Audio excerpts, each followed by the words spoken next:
Graças a paz, irmãos. Amém. Aleluia.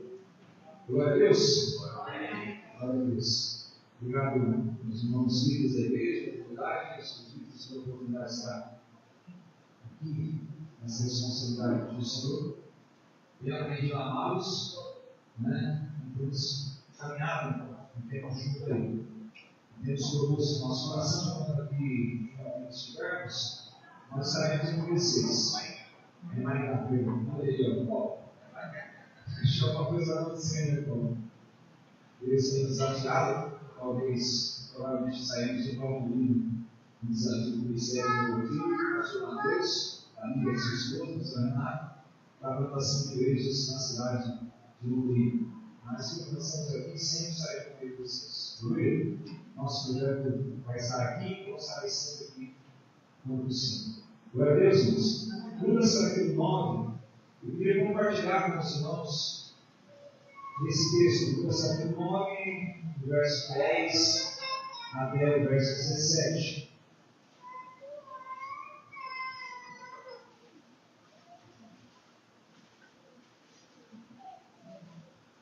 Lucas 9, 10 e 17.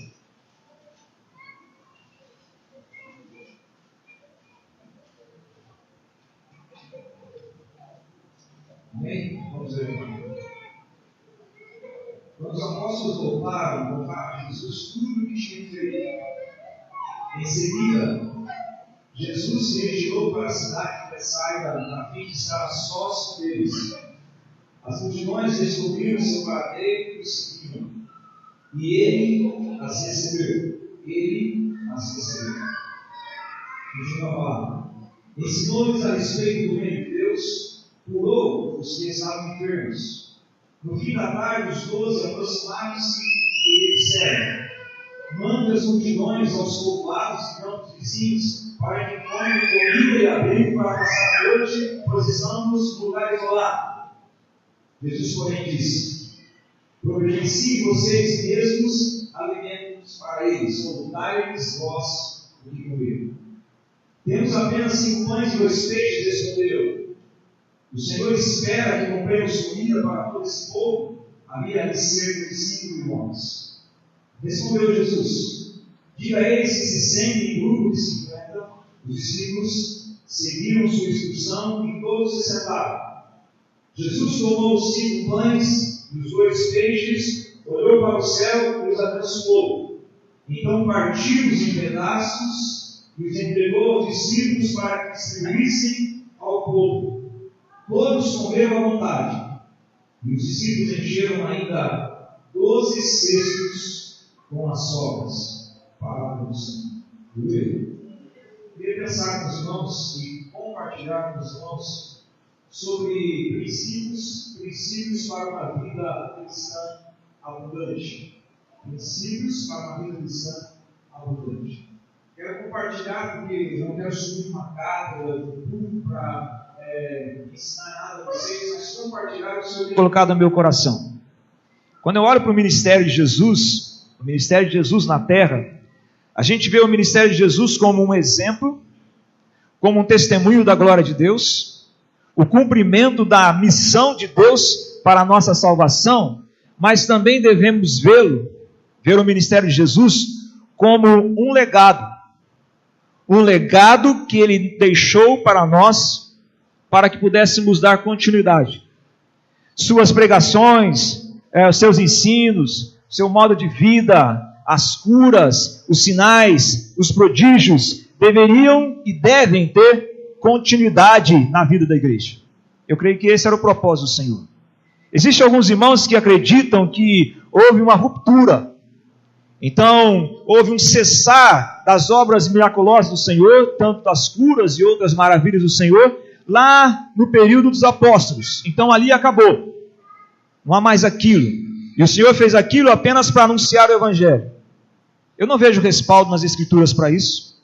Eu não vejo respaldo na história da igreja para isso, porque encontramos nos próprios lábios de Jesus, em João 14, o versículo de número 12 e 13, ele nos fala que ele subiria para o Pai, e aqueles que crescem nele faria obras, e obras maiores ainda fariam.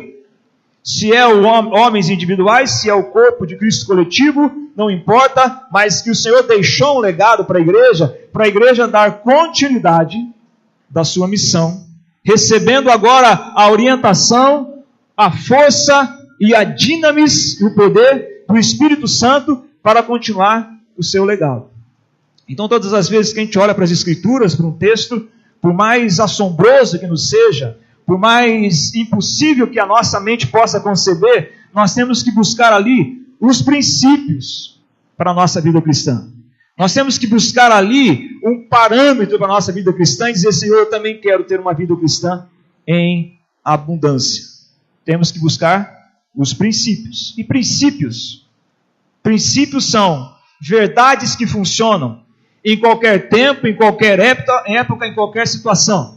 As pessoas passam, o mundo muda, é transformado, mas os princípios da palavra, eles permanecem para sempre, como o nosso Deus, que é o Deus de ontem, hoje e eternamente. Amém, irmãos, ou não é? O mesmo Deus, os mesmos princípios, pessoas diferentes, mas problemas iguais, um mundo igual, diferente na sua tecnologia, mas o mesmo mundo dominado pelo inimigo, que precisa de salvação, que precisa da ação do poder de Deus na vida dele. Então nós precisamos buscar os princípios da palavra. Eu busquei aqui alguns princípios para conversar com os irmãos um pouco, compartilhar com os irmãos. O que eu vejo nesse texto que pode nos ajudar a buscar e a ter uma vida cristã mais abundante, mais feliz, mais frutífera. Alguns dizem mais prósperas, e alguns não gostam muito dessa palavra prosperidade, mas prosperidade nesse sentido da vida cristã. Primeiro princípio que eu vejo aqui, irmãos, é o princípio da cooperação com o divino. E já vi muitos presbíteros pregar um pouco sobre isso. Somos chamados a cooperar com o Senhor. Somos chamados para cooperar com o Senhor. É o princípio da cooperação com o divino.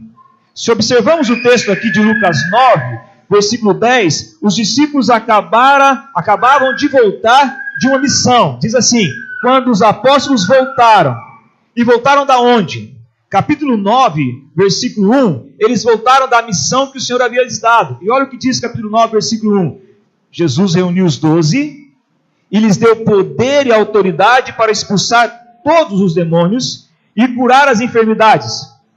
Depois os enviou-os para anunciar o reino de Deus, curar os enfermos e os instruiu. E aí o Senhor dá uma missão e eles voltam daquela missão, tendo visto as operações do Espírito Santo.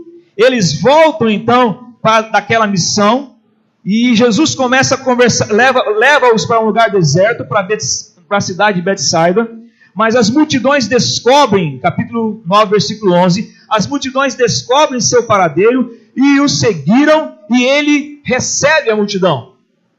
Há muitos irmãos que pegam só a ênfase que Jesus queria ficar sozinho sempre. Não, Jesus recebia as multidões. E às vezes Jesus queria se retirar para orar, mas o texto é claro que Jesus recebe as multidões, ministra ao coração das multidões, cura todos os enfermos, diz o texto da palavra aqui, todos que se aproximam dele, ele opera cura, versículo de número 11, nós encontramos isso, e chega o final da tarde, versículo 12, no final da tarde, os 12 se aproximam de Jesus, e diz para ele assim, alguns textos dizem, manda que as multidões vão procurar comida.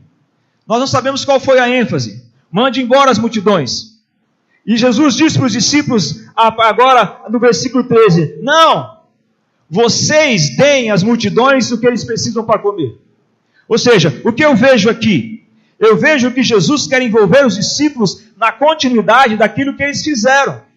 Que Jesus já sabia o que ele ia fazer. Jesus já tinha no coração que ele ia multiplicar os pães e os peixes, mas ele convida os discípulos para participarem dos seus milagres. Ele convida os discípulos a se envolverem no seu milagre. Jesus sempre está nos convidando para participar do divino, do sobrenatural. Jesus sempre nos convida a realizar coisas que são todas sobrenaturais. Quando ensinamos, quando oramos, quando pregamos, não fazemos essas coisas na força da mente, mas fazemos na operação do Espírito. E Jesus sempre quer envolver a sua igreja, que a sua igreja se envolva com Ele na missão. Por isso Paulo diz em 1 Coríntios 3, o versículo 12, somos cooperadores de Deus. Cooperamos com Ele. Por que nos chamou homens e mulheres miseráveis para cooperar com Ele? Porque é um seu propósito eterno, de usar a igreja como instrumento aqui na terra. Nós somos cooperadores. A obra é dele. O reino é dele. Teu é o teu reino. A missão é dele. É missio Dei. Mas ele nos convida a participarmos da sua missão. Ele nos convida a pensarmos um pouco mais alto. Ele nos convida a pensarmos na eternidade e no eterno, e não só no dia a dia, e não só na vida comum. A igreja é chamada para pensar no eterno. A igreja é chamada para pensar nas coisas que são impossíveis. A igreja é chamada para pensar no divino. A igreja tem os pés na terra, mas a igreja tem o coração no céu. E Jesus convida a gente para participar da missão.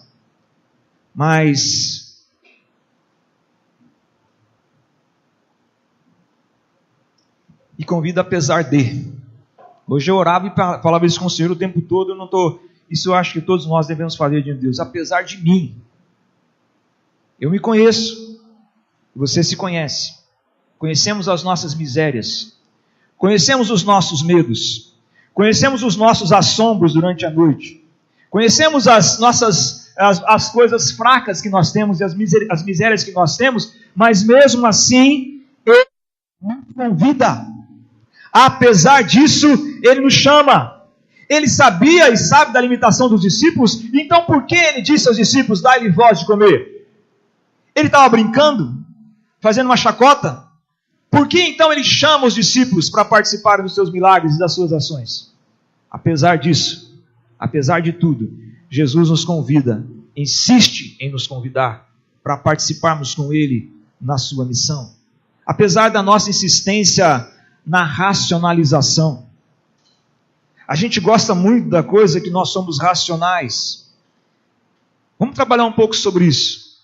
De que razão a palavra diz em Romanos 12:1, rogo-vos, pois, irmãos, pela compaixão de Deus, que apresentei os vossos corpos em sacrifício vivo, santo, agradável a Deus, que é o vosso culto racional. Ali é a razão de Deus, da lógica de Deus, da razão universal de Deus.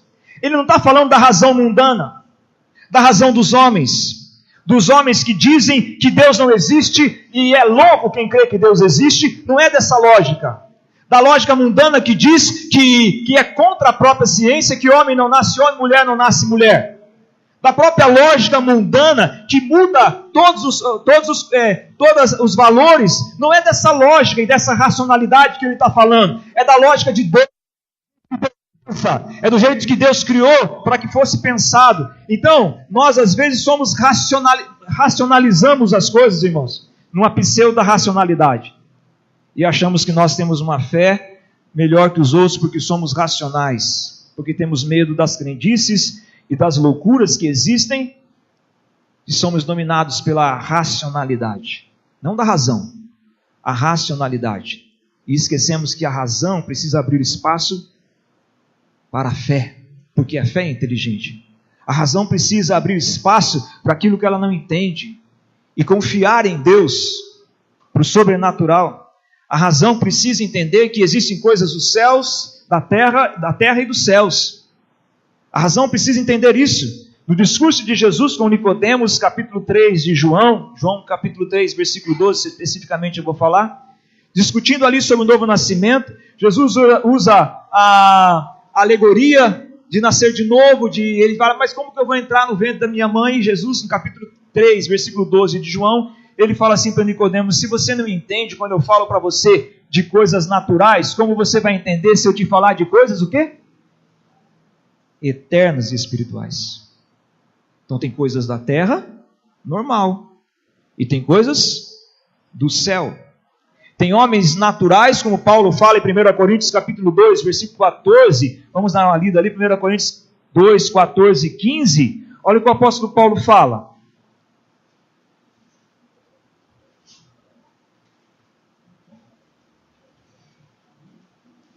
1 Coríntios capítulo... Mas o homem natural não aceita as verdades do Espírito de Deus. Ela lhes parece loucura e ele não consegue entendê-las. Pois apenas quem é espiritual consegue avaliar corretamente o que diz o Espírito. Quem é espiritual pode avaliar todas as coisas, mas ele próprio não pode ser avaliado por ninguém. E aí continua. A gente quer dirigir a palavra, ou a gente quer servir ao Senhor somente baseado na razão do mundo. E a gente está muito preocupado, eu digo isso para a gente, porque me faço parte, que o mundo vai pensar de mim. O que as pessoas vão achar? Se algo diferente acontecer na minha vida, ou no contexto da minha comunidade, o que o mundo vai achar? O que o mundo acha da gente é que nós somos loucos mesmo. O que o mundo acha não tem nenhum valor, senão aquilo que Deus acha, o que Deus pensa. Porque importa agradar a Deus do que? Agradar os homens. Mas nós estamos muito preocupados com a racionalidade. O que eu vejo onde eu vi, irmãos? Os discípulos aqui, voltando para Lucas, eles tiveram uma boa racionalidade, tiveram razão e foram naturais naquilo. Ora, o lugar é deserto. 5.000 homens, fora as mulheres e crianças, e como vamos avaliar? Não tem ali nada. Eles mesmos, pessoas carentes, não tinham o que comer. Como eles vão alimentar 5.000 pessoas? E eles agiram de forma natural. Mande embora. Mande comprar comida. Está vendo aqui o contrassenso? Jesus fala assim, não, peraí, vocês deem a eles o que comer. Jesus estava confrontando os discípulos ali. Mas eles agiram de uma forma natural. Natural. É natural que a minha vida esteja desse jeito. É natural. É natural que o meu casamento esteja destruído. É natural, porque está todo mundo assim. É natural isso, é natural aquilo. É natural para o mundo. Mas para Deus isso não é natural. Porque Deus tem coisas melhores para o seu povo, para a sua igreja. Qual que é a mente de Deus? O que Deus intencionava? E outra coisa que vejo aqui, irmãos, é que a racionalização é um problema quando exclui a fé. Não estou falando de loucuras. Você entendeu, né? Da razão de Deus, que é equilíbrio, e a fé é inteligente. O homem mais inteligente do mundo é o homem que crê. O homem mais inteligente do mundo é o homem que tem temor de Deus e acredita em Deus. Esse é inteligente. O louco, segundo as Escrituras, é quem não crê em Deus. Diz o louco no seu coração, não há Deus. Mas além dessa racionalização, outro problema que eu vejo, irmãos, é o fator da nossa tendência em não crer. Tendência em não crer. Da onde veio isso? Primeiro, da natureza humana. Somos miseráveis e temos ainda, e carregamos essa natureza humana. Mas temos que crer que está crucificada, e Cristo agora é a nossa vida. Mas nós temos uma tendência em não crer. Temos uma tendência em não crer. Da onde veio isso? Talvez da nossa cosmovisão. Nós temos uma cosmovisão ocidentalizada. A nossa formação toda é no mundo socrático. Nossa formação é isso. É do mundo grego, do mundo ocidental, dos romanos. O governo veio do mundo grego e a nossa mente é socrática. A gente primeiro desconfia. Eu pego o experimento e desconfio. É a nossa base curricular. Nas universidades tem muito disso. E tem que ter, em parte, o empirismo, da problematização, de pega uma verdade e aí vai discutir se aquilo é verdade. O mundo fazer isso é natural. Mas nós pegarmos as Escrituras e discutir se é verdade ou não é verdade, então nós racionalizamos, nós temos esse hábito de pensar sempre desconfiando. Sempre desconfiando. Isso vem das nossas origens, da nossa miséria e também da nossa cosmovisão. Muito diferente da cosmovisão hebraísta. Quando se faz um estudo do hebraico e da visão do que é palavra no hebraico e do que é palavra no mundo ocidental, palavra no mundo ocidental é uma coisa que pode acontecer. Você diz, eu vou na sua casa essa semana. Vai acontecer? Pode acontecer um monte de coisa e você não vai na casa da pessoa. Mas no mundo grego, na visão hebraísta, a palavra é um fato. Disse Deus: haja luz e houve luz. Não há concepção de que Deus vai dizer uma coisa e aquela coisa não vai acontecer. Não há espaços e não há dúvidas daquilo que Deus fala, porque Deus não mente. E eu pergunto para mim e pergunto para você, qual que é a nossa base? A nossa base. Duvidamos. Quanto mais quando as coisas são diferentes do que nós estamos acostumados. Quanto mais quando as coisas são diferentes do que a nossa mente pode conceber. Então nós enjaulamos o Senhor e o Espírito Santo naquilo que a gente pode conceber. E nós esquecemos que o Espírito Santo ultrapassa as coisas que o olho não viu, o ouvido não ouviu, nem jamais penetrou no coração do homem. Volto a dizer, não é de crendice que eu estou falando. E é claro que para o mundo a gente precisa realmente colocar os questionamentos, as perguntas socráticas sobre qualquer verdade. Mas as Escrituras, nós precisamos crer. Nós não podemos inquirir as Escrituras, ela nos inquire. Nós não podemos julgar as Escrituras. Será que Deus disse isso? Será que as Escrituras nos julgam? Nós somos julgados por ela. Então, irmãos, duvidar de algum pregador, de alguma situação, tudo bem, são humanos, mas duvidar da palavra de Deus que sai da boca de alguém, duvidar do que o Espírito fala, então nos tornamos miseráveis. Eu vou contar uma história para vocês, tá? Eu fui ouvir um irmão pregar. Fui ouvir pregar, não. Fui na reunião, ele estava pregando, ministrando, um irmão pastor. E ele abre Lucas capítulo 5, de 1 a 11. Fala do que lá? Da pesca maravilhosa. Lembra daquele texto? Os discípulos não tinham pegado nada. E Jesus aparece para os discípulos e diz assim: lancem a rede do outro lado. Eles lançaram e o que aconteceu? Milagre. Foi milagre ou não? Você crê que foi milagre? Foi milagre. E eles ficaram maravilhados. E ele dizia assim: você conhece esse texto, querido? Então, sabe o que aconteceu? E eu fiquei maravilhado. Agora eu vou ser impactado aqui por uma palavra de fé e esperança. Mas ele diz: olha, queridos, há muita crendice no nosso meio. Porque talvez ele fosse da linha dos movimentos liberais, da autocrítica, e muitos de nossas lideranças, eles são de teologias liberais, da autocrítica, que critica a palavra, que não acredita. Ele falou: mas assim, é muita crendice no nosso meio. Quando Jesus estava descendo no monte e viu os discípulos pescando, então lá do alto, como Jesus era um expert em pesca, e Jesus é um excelente pescador, porque Jesus cresceu lá do lado, na tal lugar, vivia no mar da Galileia, e Jesus não era pescador, Jesus era o quê? Carpinteiro, mas tudo bem. Então Jesus do alto, ele viu aquela mancha escura de peixes, porque os pescadores fazem isso, sobem numa montanha, e ele viu a mancha escura de peixes.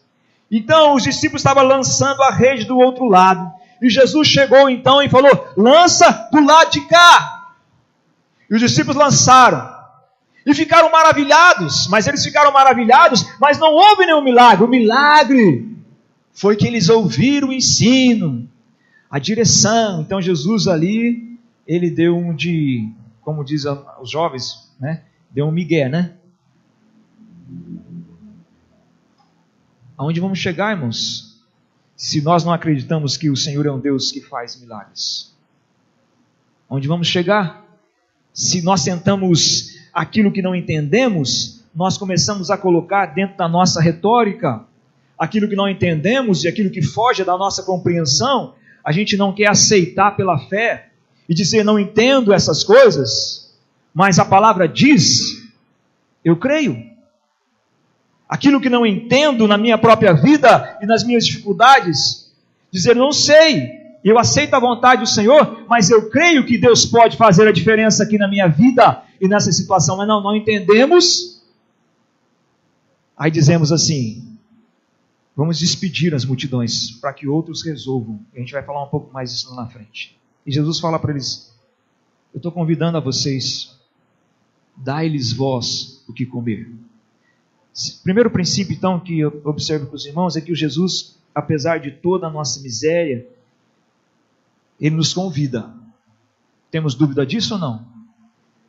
Temos bases bíblicas para isso ou não? Somos cooperadores. Ele nos deu a missão. Ele colocou em nossas mãos. E agora um outro princípio, queridos, que vejo é o princípio da semente. O princípio da semente. Olha o que acontece.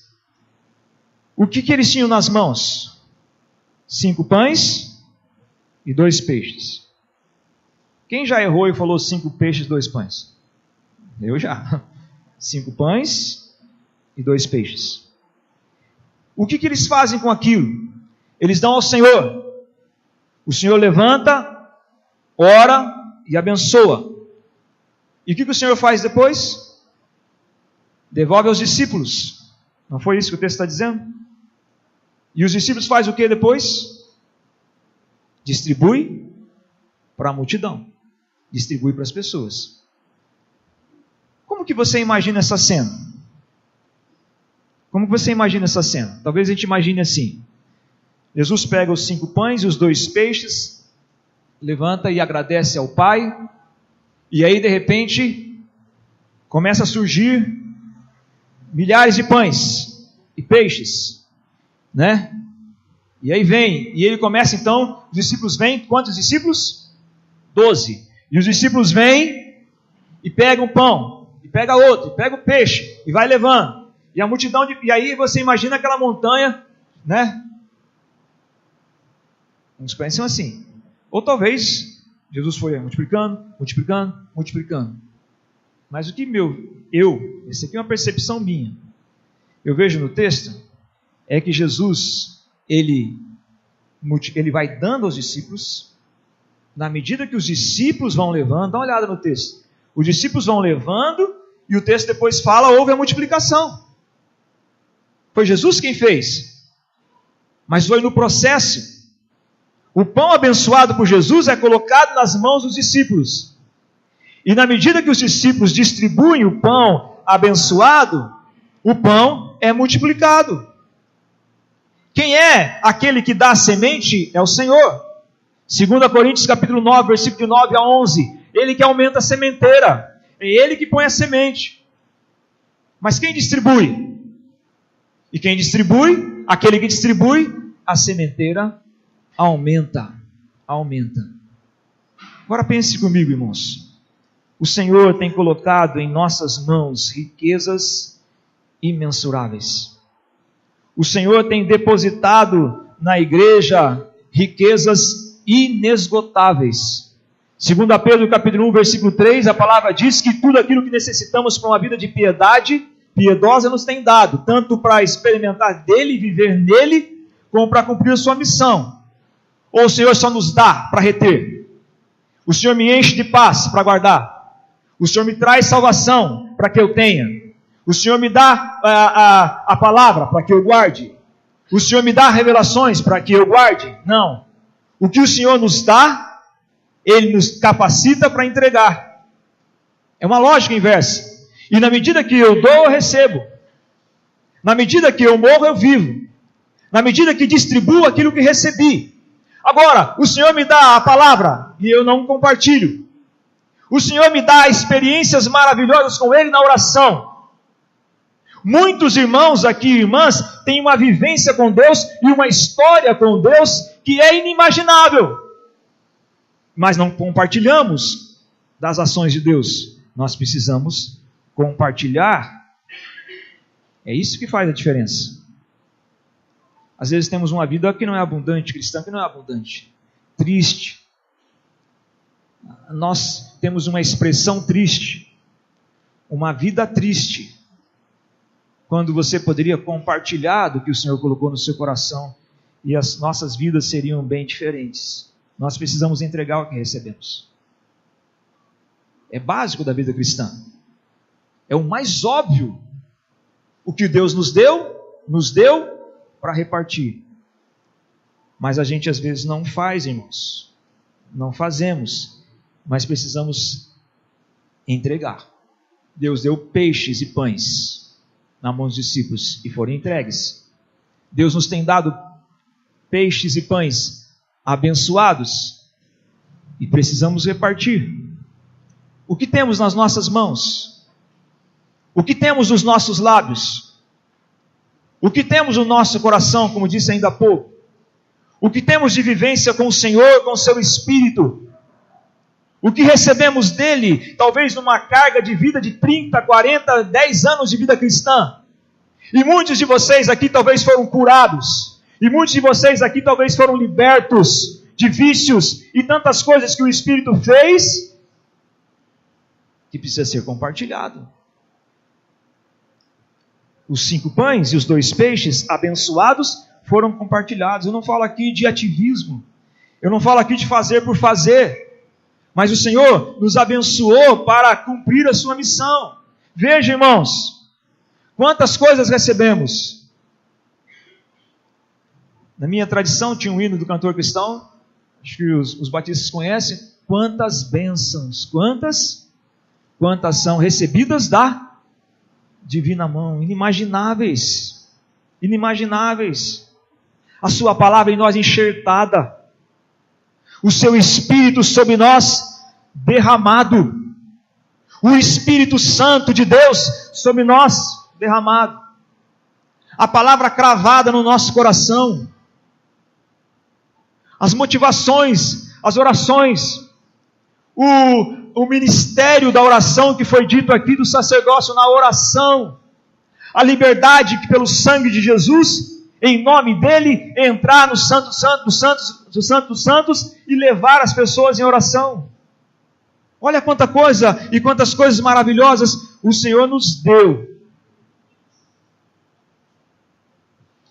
E o que fazemos com elas? O que fazemos com elas? 5 pães e 2 peixes. E o Senhor diz, distribui. Apenas uma comparação alegórica. Aí eu pego os 5 pães e os 2 peixes e digo, olha que bênção na minha vida. O Senhor me deu os pães, vou comer. O Senhor me deu um bom casamento, vou experimentar e vou viver. Compartilha. O Senhor me deu uma vida confortável. E eu não quero abrir mão da minha vida confortável para compartilhar com aquele que precisa, o irmão que precisa. O que fazemos com o que recebemos do Senhor? O que você fez com as suas experiências com o Espírito Santo? O que fazemos com a nossa experiência de salvação? Eu não conheço vocês, e eu posso falar isso com bastante autoridade. Não conheço vocês a fundo. Eu não sei quando você se converteu, do fogo que queimou no seu coração, do primeiro amor. Você lembra do seu primeiro amor? Como você saiu impactado pela presença de Deus e aquilo que Ele tinha feito na sua vida? Contando para os outros e depois. O que fazemos com o que o Senhor coloca em nossas mãos? Queremos uma vida cristã abundante, precisamos entender o princípio da semente. Ele nos dá, a gente compartilha e a gente tem uma vida de abundância. Tereis vida em abundância. Vida cristã em abundância. Não estou falando de dinheiro, embora o Senhor possa abençoar, estou falando de vida abundante. De ter o prazer no Espírito, de ao ouvir o convite, vamos à casa do Senhor, alegrei-me quando me disseram, vamos à casa do Senhor. Cadê aquela alegria, irmãos, do começo da vida cristã? Da alegria que inflamava o seu coração para ir na casa do Senhor. É disso que eu estou falando. Deus nos deu isso, precisamos compartilhar. Os princípios são inalteráveis. Eu podia falar outros aqui, mas eu creio que já está bom. Os princípios são inalteráveis. Eu fico pensando o que passa pela nossa cabeça de achar que Deus mudou. Que Deus agia assim, agora Deus age diferente. Porque os homens mudaram, porque aqueles homens eram homens, e eu já vi muita pregação na minha jornada teológica, no meu curso de teologia, No meu curso de doutorado eu vi muita gente falando. Os homens mudaram. O pensamento era arcaico. E Deus então muda o jeito. O homem é o mesmo, pecador, egoísta, miserável, que precisa nascer de novo. Nós somos os mesmos. Mudou a roupa, o cabelo, o veículo que se transporta, mas a miséria está aí, e basta vir uma guerra, como agora na Venezuela, que era um dos países, o primeiro país da América Latina, e ver lá corpos sendo mortos, pessoas passando fome, caminhão de comida sendo queimados. O homem continua o mesmo, mas os princípios de Deus não mudam e Deus não muda. Irmãos, as multidões estão famintas. As multidões estão famintas. De todas as formas que podemos imaginar e formas inimagináveis. As famílias estão sofrendo, destruídas. As multidões têm carências que nem imaginamos. E Deus está falando, coopere comigo, porque agora é a missão da igreja que nos deixou o Espírito para cumpri-la. Coopere comigo. E o que Ele pede de mim? Nada. Ele pede de mim que confie e que eu entregue o que Ele pôs em mim, porque eu não tenho nada para dar. O que Ele pede de mim? Filosofias. O que Ele pede de mim? Uma capacidade que já não nos tenha dado? Porque tudo o que precisamos Ele nos dá. Nos deu os dons, as revelações e a sua palavra. Ele só quer que eu obedeça, que eu entregue, que eu abra o meu coração para pensar um pouco fora da caixinha do mundo e acreditar que ainda Deus opera, que ainda Deus quer abençoar, que o mesmo Deus ontem, hoje e sempre está operando. O dia vai se declinando. Os discípulos disseram, já é tarde, o dia está declinando, e a gente vai dizer de novo para a multidão, vamos despedir as multidões. Despede as multidões. A igreja nos últimos anos, em muitos momentos, tem dito, despede as multidões. E para onde elas irão, irmãos? Para onde elas irão? Para onde elas irão?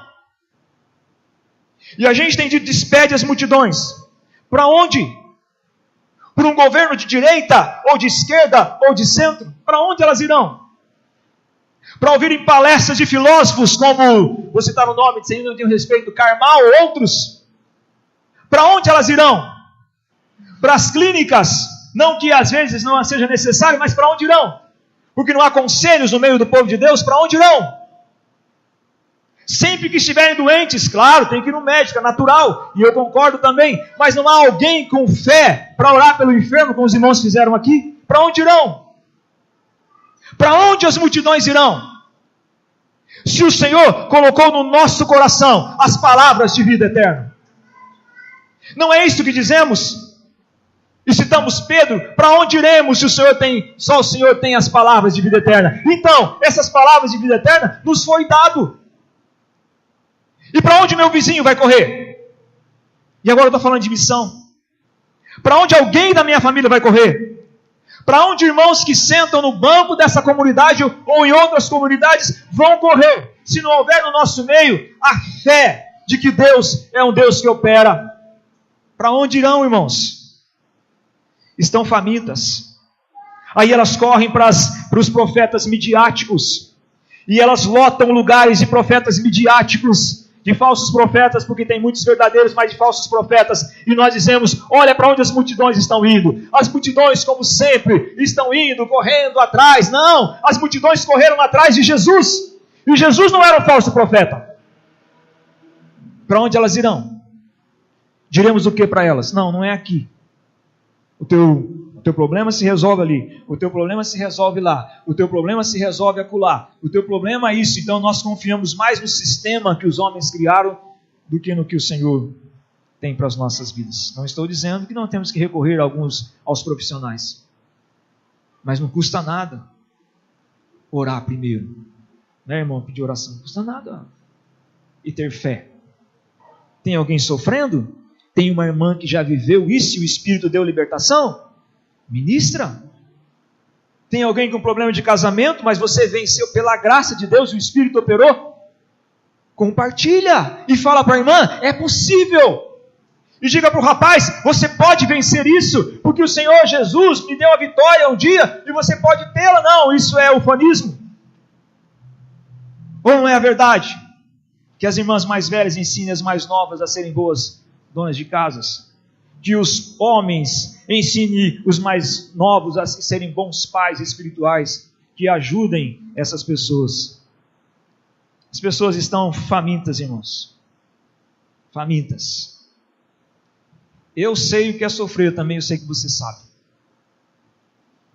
E tem momentos em nossas vidas, a gente não tem para onde correr. O que a gente faz? A gente corre para os braços do Senhor. Mas tem gente que não sabe disso. Estão famintas. E nós temos o pão vivo que desceu dos céus. Nós comemos o pão vivo que desceu dos céus. Mas não compartilhamos. Nós temos o que comer, nós temos o que beber. E nós podemos dar para eles o que temos recebido. Lhes daremos, dai-lhes vós o que comer. Lhes daremos, mas temos. Eu vejo alguém confuso na sua vida cristã. Eu tenho para dar? Temos. Você não pode dar o que não tem. Se você nasceu de novo, você tem a vida de Cristo em si. E se você deixa o Espírito Santo operar, você tem os dons que Ele tem separado para você. Então você tem. E você pode dizer, posso todas as coisas naquele que me fortalece. Tanto enfrentar as lutas, como cumprir o propósito de Deus. O Senhor quer nos envolver. Eu creio assim. Apesar de mim, o Senhor quer nos envolver na sua missão. O Senhor põe nas nossas mãos o que precisamos para cumprir a sua vontade. O que temos que fazer, queridos? Nos entregar. Amém? Vamos cantar aquela música, pode ser? Só para nós pensarmos um pouquinho. Vamos dizer ao Senhor isso. Se você entende que Deus pode estar falando com você, glorifique ao Senhor. Sempre Ele fala conosco.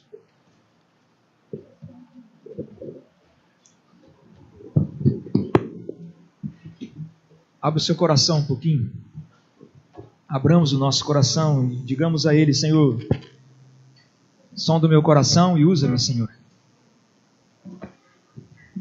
Deus quer dar para nós, irmãos, uma vida em abundância.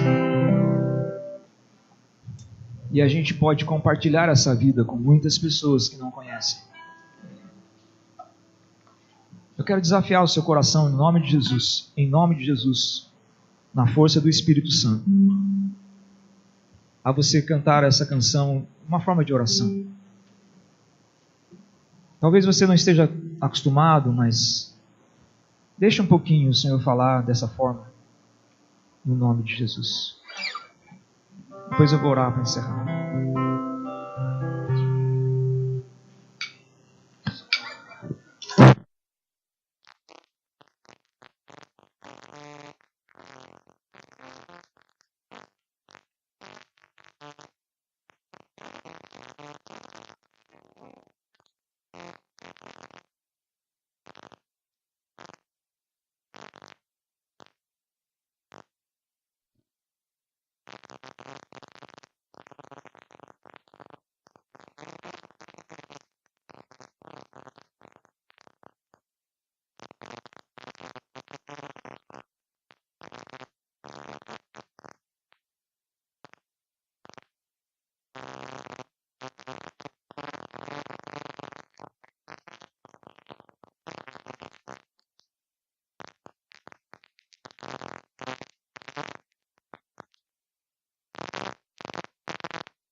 Senhor caminha no meio da tua igreja. O Senhor fala com a sua igreja, mas o Senhor também fala através da igreja. Obrigado, Senhor, porque o Senhor não muda e os teus princípios não mudam. Porque a tua palavra é a mesma, Senhor, onde podemos encontrar esperança, Senhor. Porque há esperança para aquele que crê, Senhor. Há esperança para aquele que confia no Senhor. Nós te louvamos por isso, Senhor. Nós te louvamos porque podemos chegar diante de um Deus gracioso, que demonstrou isso claramente naquela cruz. Que podemos aproximar diante de um Deus amoroso, que nos amou, e nos amou primeiro, e nos ama ainda mais, como a tua palavra diz, porque estamos agora no teu Filho. Ó Deus, eu te peço que o Senhor continue abençoando essa comunidade, esses irmãos, os presbíteros dessa comunidade, cada irmão aqui, Senhor, que eles também possam, ó Pai, ter o desejo profundo de crescerem cada vez mais no Senhor, no conhecimento da Tua Palavra, na intimidade com o Senhor, através da oração, na instrumentalidade, ó Deus, do Teu Espírito, que sejamos, ó Pai, instrumentos nas Tuas mãos, Senhor, que haja esperança no meio do Teu povo, que haja palavras de esperança, Senhor, palavra de esperança para o enfermo, palavra de esperança para aquele que sofre, palavra de esperança para os lares destruídos, ó Deus, palavras de esperança para o mundo caído, Senhor, que seja proclamado dessa igreja para a Tua glória, no nome de Jesus. Aleluia! Glória a Deus. Pode sentar. Glória a Deus.